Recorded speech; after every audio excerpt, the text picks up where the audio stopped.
Olá pessoal, hoje nós vamos falar sobre consumação e tentativa, que vem previsto no artigo 14 do Código Penal.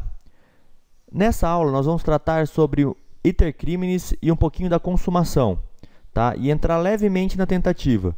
Vão ser várias aulinhas que eu vou fazer sobre esse assunto, porque tentativa tem um vasto assunto para a gente tratar, tem bastante coisa para falar, então é preciso que a gente faça várias aulas. Mas vamos começar lendo o artigo. O artigo tem a seguinte redação: diz-se o crime, no seu inciso 1º, consumado, quando nele se reúnem todos os elementos da sua definição legal, ou tentado, quando, iniciada a execução, não se consuma por circunstâncias alheias à vontade do agente. Essa, então, é a redação do artigo. Ele tem mais um parágrafo único aqui, que vai definir a pena da tentativa, mas isso a gente vai falar um pouquinho mais para frente. Então, hoje, o que é importante a gente ter em mente, que é importante a gente falar sobre esse comecinho de consumação e tentativa? É importante falar sobre o iter criminis, tá?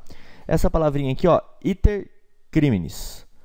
Essa palavra é muito importante para que a gente defina vários conceitos dentro do Código Penal. Então, vamos definir o que seria o iter criminis. O iter criminis, ele pode ser definido da seguinte forma: ele é o conjunto de etapas que se sucedem cronologicamente no desenvolvimento do delito. Então, eles são várias etapas que vão se sucedendo cronologicamente, uma após a outra, durante o desenvolvimento do delito.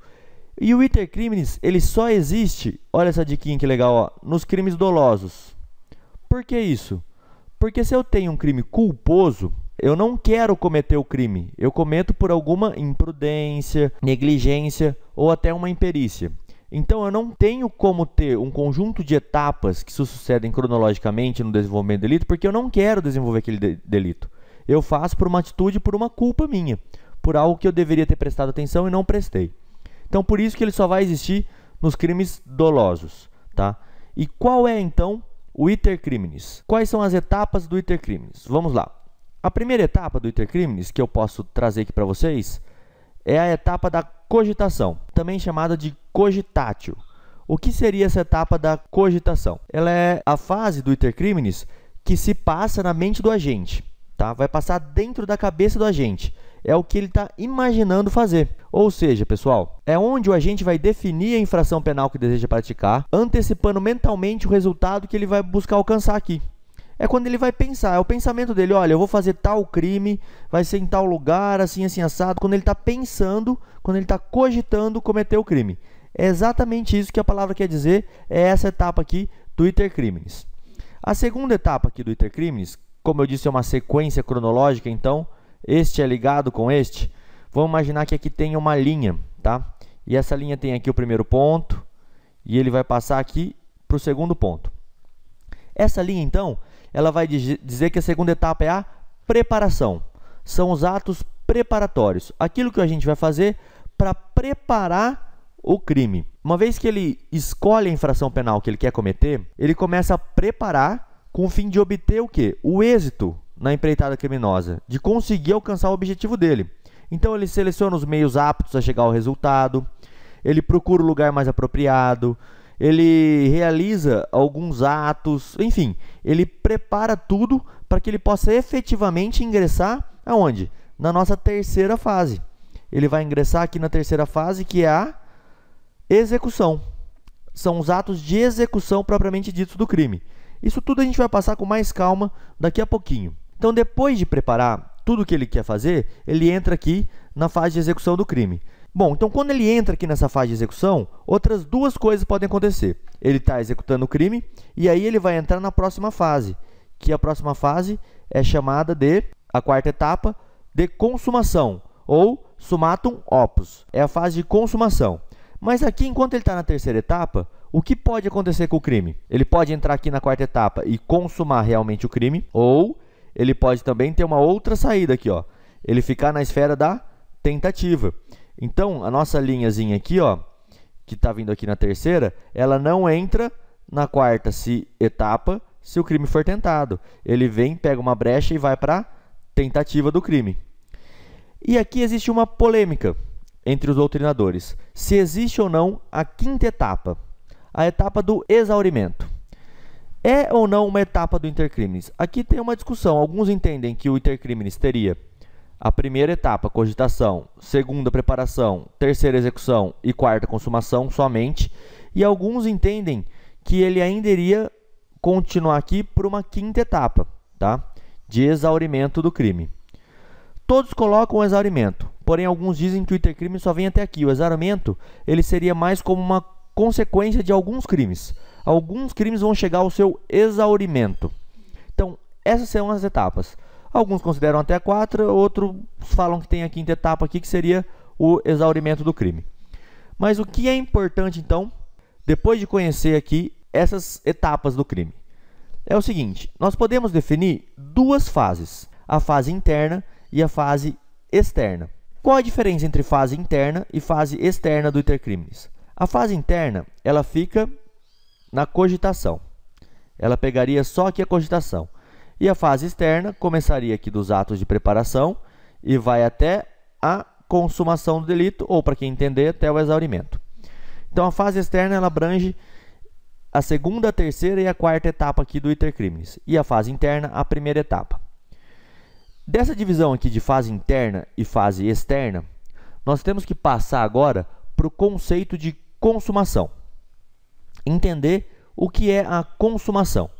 E a consumação está descrita no próprio tipo. O crime ele é consumado quando nele se reúnem todos os elementos de sua definição legal. Só que tem uma outra coisinha que eu tenho que conversar com vocês aqui, que é o seguinte: conforme a classificação doutrinária, cada crime vai ter a sua particularidade aqui. Assim, nem todos os delitos possuem o mesmo instante de consumação. Nem todo mundo vai ter a mesma hora. Ali não vai ser o mesmo ponto de consumação. Então, vai variar de acordo com a infração. Então, a gente pode falar que a consumação ocorre nos crimes. Vamos pôr uma listinha aqui para vocês e a gente vê um a um. A consumação aqui, ela vai ocorrer quando? Nos crimes materiais e culposos. Quando se verifica a produção do resultado. Então, nos crimes materiais, porque culposos aqui, ele não entraria aqui na nossa fase de ter crimes, mas quando consuma um crime culposo, quando se verifica a produção do resultado. Para dar um exemplo, homicídio. O homicídio é um crime material. Por quê? Porque ele muda o mundo. Ele tem uma modificação no mundo exterior. Ele tem alguma coisa material que ocorre. Por exemplo, a morte de alguém. Então, ele vai se verificar com a produção do resultado, ou seja, no homicídio, a morte. Nos crimes omissivos próprios, a gente já estudou isso na aula passada. Nos crimes omissivos próprios, vou dar um exemplo aqui que vocês já vão lembrar. É a omissão de socorro, com abstenção do comportamento imposto. Ou seja, quando você deixar de fazer aquilo que o artigo fala. Então, quando você omitir o socorro. Quando você abstém aquele comportamento que já está no tipo. É aí o momento da consumação. É aqui, ó, esse momento da consumação. Nos crimes de mera conduta. Vou dar um exemplo, vocês já vão entender o que é crime de mera conduta. Exemplo, violação de domicílio. Ele não gera um resultado material no mundo. Ele simplesmente viola o domicílio, ele entra no domicílio. Assim, com um simples comportamento previsto no tipo, já consuma o crime. Ou seja, quando ele viola o domicílio, já consumou. Ele não precisa produzir um resultado. Por exemplo, ele não precisa arrombar a porta da sala para conseguir o crime. Só de entrar, ele já consumou o crime. É um crime de mera conduta. No caso dos crimes formais, a consumação vai ocorrer quando? Com a prática da conduta, independentemente do resultado. O que é um crime formal? A extorsão mediante sequestro. Não precisa que o sequestrador receba o dinheiro, não precisa simplesmente que ele faça a extorsão com a pessoa sobre o seu poder, com a prática da conduta, independentemente do resultado. Ele não precisa receber o dinheiro do sequestro. Aqui um exemplo legal de exaurimento. O recebimento do dinheiro do sequestro seria um exaurimento do crime, e não o crime em si. É um crime formal, porque com a prática da conduta ele já comete o crime, independentemente do resultado. No momento que ele faz a extorsão, e já está com a pessoa em seu poder, ele consuma o delito. Não precisa ter o exaurimento. Os crimes qualificados pelo resultado. Esse é bem fácil de entender. Com a ocorrência desse resultado qualificado. Por exemplo, uma lesão corporal qualificada pelo resultado aborto. Então, o resultado aborto, Com a ocorrência desse resultado é que vai consumar a lesão qualificada pelo resultado do aborto. E por último aqui, nós podemos falar do crime permanente, que é enquanto durar a permanência, que é um exemplo de um crime permanente. O crime permanente é aquele que dura. O exemplo, o sequestro pode ser um crime permanente. Enquanto durar o sequestro, está durando a permanência do crime. O crime vai se consumando. Então eu posso dar o exemplo do sequestro e do cárcere privado aqui. Enquanto ele estiver sequestrado, o crime vai se consumando. Todo dia ele se consuma novamente. Ele vai se consumando a cada dia. Enquanto durar a permanência, ele está se consumando todo dia. Então, é bem fácil de entender a consumação aqui do delito. Vamos entrar então agora numa diferença aqui bem interessante sobre o iter criminis. Algumas etapas do iter criminis, elas não são punidas pela nossa lei. Bem simples isso, pessoal. Só é punido algumas das etapas do nosso iter criminis. E como eu vou saber isso? Lendo o artigo. Ele fala assim, ó, o crime é tentado quando iniciada a execução. Olha que importante.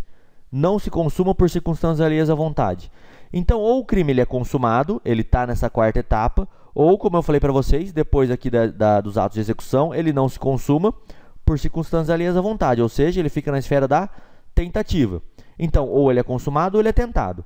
E ele é tentado quando iniciada a execução. Então, o que eu posso dizer para vocês? Que nessas duas etapas aqui, ó, a primeira e a segunda etapa, nessas duas etapas aqui eu tenho algumas regrinhas, que são o seguinte: a regra geral é não são puníveis. Elas não são puníveis. Eu vou mudar a cor aqui só para que vocês possam entender bem o que eu estou falando. Ó. Essa primeira etapa aqui da cogitação e essa segunda etapa aqui da preparação, elas não são puníveis. Olha que interessante isso. Eu não vou conseguir punir nem a cogitação e não vou conseguir punir também a preparação e os atos preparatórios. Só que como toda regra geral aqui no penal, ela tem uma exceção. Qual é a exceção? Quando o legislador definir como crime. Vamos dar um exemplo para vocês, para ficar bem reforçado isso aqui. O artigo 288 do Código Penal, que é o crime de quadrilha ou bando. O próprio legislador disse que a quadrilha ou bando é um crime. Ou seja, quando se reúnem mais de 4 pessoas para o fim de cometer crimes, seria um ato de preparação, isso é punido. Então, o legislador falou que é crime. Nesse caso, eu vou punir. Fora isso, nenhum ato de cogitação nem de preparação é punido. Isso não é crime. E vamos imaginar algumas situações assim bem engraçadas. Alguém entra com uma beldade dentro do elevador. Entra lá com uma atriz famosa, o cara já pensou, nossa, se eu pegar essa mulher, ou então a mulher entra com um ator famoso e fala, nossa, eu queria agarrar esse cara. Ela está cogitando um crime aqui de estupro. O rapaz está cogitando um crime de estupro. Então, nesse caso, não posso punir o agente, porque ficou só na fase da cogitação. E nas etapas de preparação, também não são punidos. A não punibilidade da cogitação e dos atos preparatórios, eles geram um grande problema dentro do direito penal. Por quê? Porque eu preciso saber qual que é a linha. Eu quero pegar outra cor de caneta aqui para vocês poderem identificar bem. Qual que é a linha aqui que eu passo para o lado da execução e que eu passo para o lado do ato preparatório. Porque eu tenho uma zona cinzenta aqui, algo que se aproxima muito, uma linha mesmo, que vai passar de preparação para execução. A cogitação é fácil de entender, quando está na mente do agente ainda, isso eu não vou punir nunca. Mas e a preparação?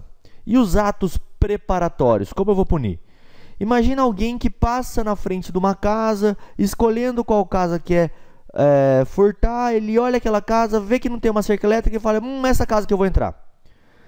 E parece que enquanto ele não chegar próximo da casa, é uma zona bem no começo aqui da preparação. Eu consigo ver que ele está se preparando para fazer. E, não, ele já pulou o muro. Bom, eu já estou aqui já bem na fase de execução, já estou dentro do imóvel. Já entrei dentro do imóvel, já arrombei a porta da sala. E aí? É uma zona cinzenta, não é? Como que eu vou definir isso? Para isso, o direito penal ele trouxe algumas teorias. Então, vamos ver todas elas, que são várias teorias teorias bem grandiosas aqui. Deixa eu dar uma apagadinha aqui para poder enxergar bem o que eu vou falar para vocês agora. São dois tipos de teoria, tá? O primeiro tipo é a teoria subjetiva e o segundo tipo a teoria objetiva. Então eu posso dizer que eu tenho dois tipos de teorias. O que seria uma teoria subjetiva sobre esse aspecto de definir o que é ato de execução e o que é ato de preparação ou ato preparatório? A teoria subjetiva fala o seguinte: quando o agente, de modo inequívoco, exterioriza sua conduta no sentido de praticar a infração penal. Então, o que ele está dizendo aqui? Essa teoria subjetiva ela é um pouco radical para falar o que é um ato de execução. Porque, vamos a um exemplo para ficar bem claro. Alguém apanha do seu desafeto e corre em casa, busca uma arma, para num lugar que ele sempre passa e fala assim: agora se esse cara passar aqui, eu vou matar ele. Isso, para essa teoria subjetiva, já seria uma demonstração inequívoca da sua conduta no sentido de praticar essa infração penal. Ou seja, o sujeito ele já exteriorizou, por modo do seu comportamento, que ele quer cometer o homicídio. Então ele responderia por um homicídio tentado. Mas essa seria uma situação muito radical. Porque imagina que o sujeito que ele quer pegar nem passe perto de onde ele está. E ele só ficou aqui naquele local portando um martelo, por exemplo, que não seria crime. Ele está ali portando um martelo, esperando o cara passar com a intenção de matá-lo. Porém, ele nem passa perto. Então, eu não posso dizer que é tentativa.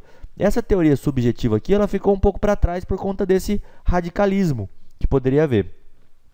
Então, foram desenvolvidas outras teorias objetivas. São 3 ao total, né? A primeira teoria aqui, objetiva, é a objetiva formal. Que é isso? É quando o agente já tenha praticado a conduta descrita no tipo penal. O exemplo aqui, por exemplo, é num crime de homicídio, quando ele puxar o gatilho.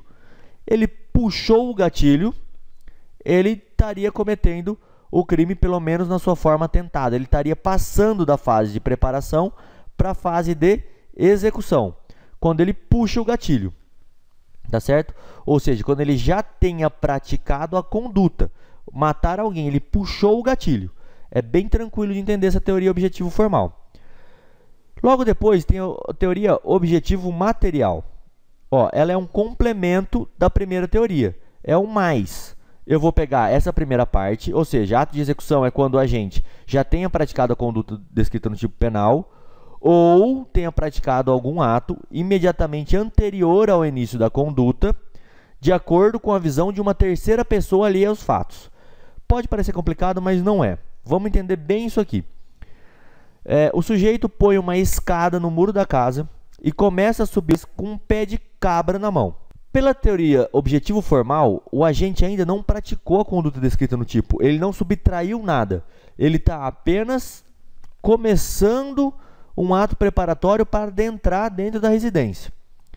Segundo a teoria objetivo formal, se eu olhar com uma visão de um terceiro alheio aos fatos, o que eu vou imaginar de alguém com uma escada entrando dentro de uma casa com um pé de cabra? Que essa pessoa vai furtar. Então, são os atos imediatamente anteriores ao início da conduta. Isso já seria ato de execução. Então, para essa teoria aqui, o sujeito já ia ser punido como crime. Para a primeira teoria não, para a segunda sim. E a terceira teoria aqui que a gente pode lembrar é da hostilidade ao bem jurídico.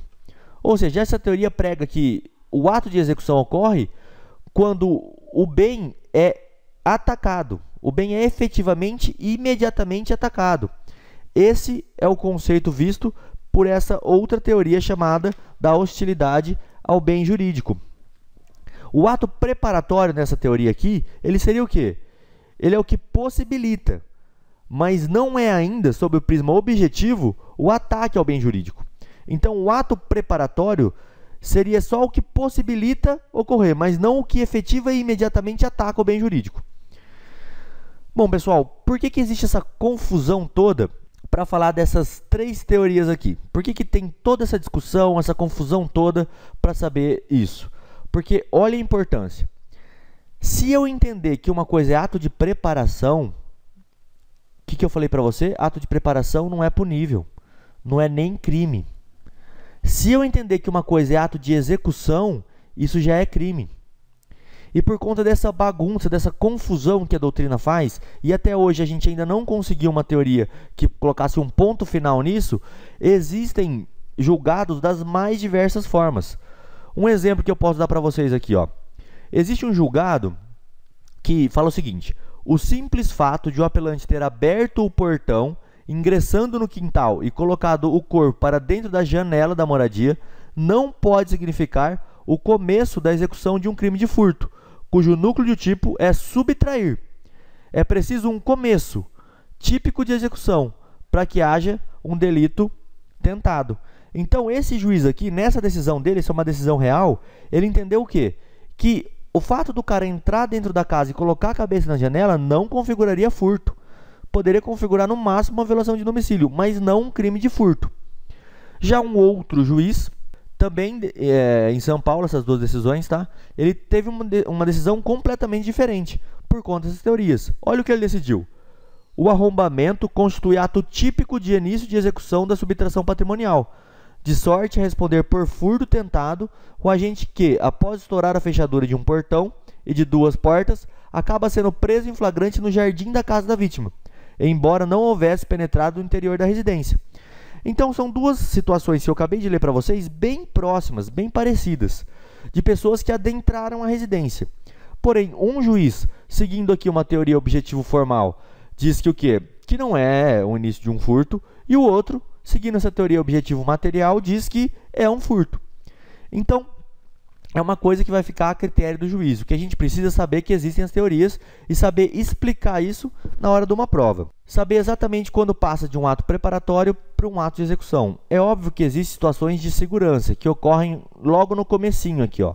Um ato bem preparatório. Por exemplo, comprar um pé de cabra, comprar uma escada. Mesmo que seja preparação para um furto, isso não é punido. E tem atos que são bem de execução. Já dá para caracterizar isso. Por exemplo, colocar a mão dentro do bolso de alguém onde tem uma carteira. Isso já seria um ato de execução e não um ato preparatório. Outras questões a gente vai falar na nossa próxima aula, porque senão vai ficar muito grande aqui tudo que a gente tem para conversar.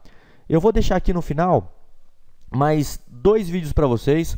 Um vídeo eu vou deixar um espaço aqui para a próxima aula que a gente vai ter sobre consumação e tentativa, e vou colocar o vídeo da nossa aula anterior, a nossa aula sobre o artigo 13 do Código Penal.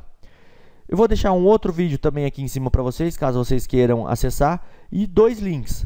Um link para você se inscrever aqui no canal do Desenhando Direito e ir acompanhando todas as aulinhas que a gente está fazendo, e o outro link para que você tenha acesso a toda a playlist de Direito Penal dessa parte geral que eu estou passando com vocês. Muito obrigado pela atenção e até a próxima.